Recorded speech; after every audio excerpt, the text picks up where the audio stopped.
Scottish economist Adam Smith said, "Virtue is more to be feared than vice because its excesses are not subject to the regulation of conscience," meaning our conscience actually is not always able to process the virtue that we develop or that we acquire from our internal and external experiences of betrayal, rejection, disapproval, dismissal, and so on and so forth. And that means our conscience has always had its own limitations and problems and challenges that we're not always willing to admit to or understand, obviously, because we're ignorant, frustrated, and desperate. The limitations of the conscience and the limitations of virtue itself almost always goes unnoticed and unrecognized, as a direct consequence of which we run into a lot of problems and troubles that are unwanted and undesirable in the first place. So virtue also has its own limits,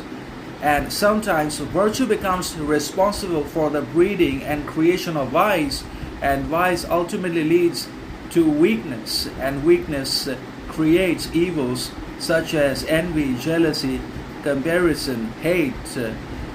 corruption, violence, etc. So virtue also has to be developed, acquired, and nurtured in a limited manner that we need and that we can possibly apply into reality and to our actions, that will translate into our reality and produce some good consequences. Now, if we apply too much virtue into everything, then that's going to become bitter and turn vicious, and that's why virtue has its limit, as I mentioned earlier.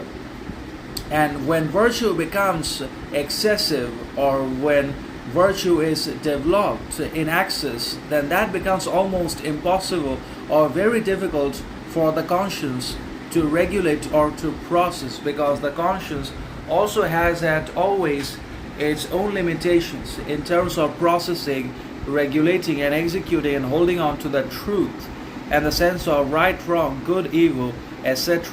And that means both virtue and conscience have their own difficulties,